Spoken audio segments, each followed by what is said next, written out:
Well, one thing that I was curious about is when you said it's difficult in the media to convey good news. Yes. And I think you have a point, and I think that applies all over the world. But I think at least if we look at India, it's not so much a matter of good news or bad news, you know, because actually there's also a lot of good news in the media. If you look, you know, if a rock star gets married or something, it becomes also news of some sort. So I think it's not, and you know, and with interest and commitment, you can also do stories about good news. So I think that the main, to me, what is the main pattern in India is not so much that it's all bad news and no good news. To me, the main issue is whose news is it, and there's a general pattern of complete inability to focus on the issues of deprived people and of the mass of the population. And that has a lot to do, of course, with the character of the media and the fact that it's becoming more and more of a kind of advertisement business. And if it's an advertisement business, then obviously your target audience is not the general public, it's those who have purchasing power. So it's more and more now, even though of course generally the quality of the Indian media is still very good, I would say, at least in international perspective, it's becoming more and more of a kind of middle class oriented media with a lot of good news and bad news of interest to the middle class, but with a huge number of issues of interest to the larger mass of people which get sidelined. For example, health, if you look at healthcare and the state of the healthcare system in this country, which is really a critical issue for so many people, it hardly gets talked about in the mainstream media. So these are the kinds of blind spots that I think are a big concern. So it's not so much good news and bad news, but whose news are we conveying? That's more important. The media has to think in markets. Right, absolutely. So they have to take a big share of market, because that's what advertisement wants. So you will be valued as much as you are able to get wider audience.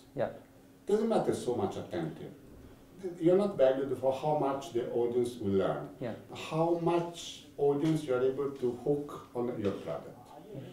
So what generally media people will do is to try to serve the expectation of the public, to cater the kind of information that they think the public would welcome. Right. And the stereotype which is being the public, but the public that matters to the advertisers, which is the public that mainly the middle class public in the case of India. Well, in a sense, yes, but all the audience is audience because I mean, the audience, of course, the audience of the media. Now, of course, if you're speaking about the audience of the television and the audience of the newspaper, then you see who is watching the television, who is taking the newspaper. They think in those categories. Right, absolutely. And which means, for example, mainly the urban population rather than. That's why I'm saying that a lot of issues, for example, rural water supply. You know, any number of people can die of.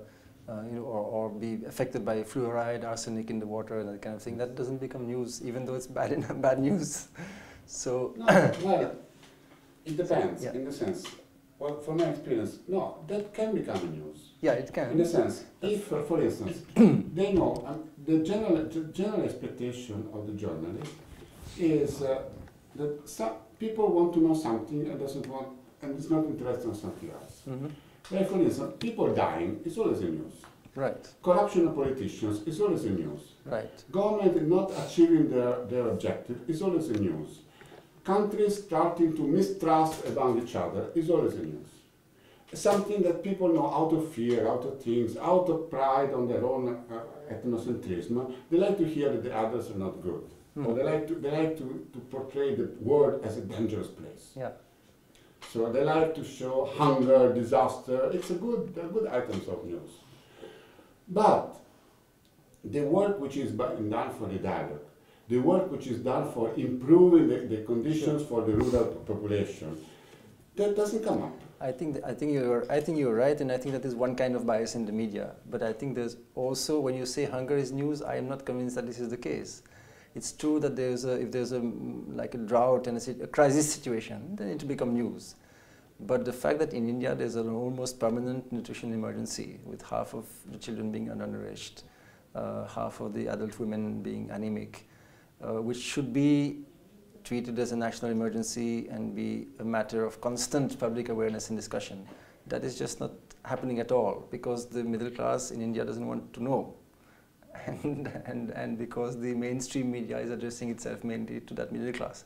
So I think that different kinds of biases. I mean, one is, as you say, the bias of bad news versus good news.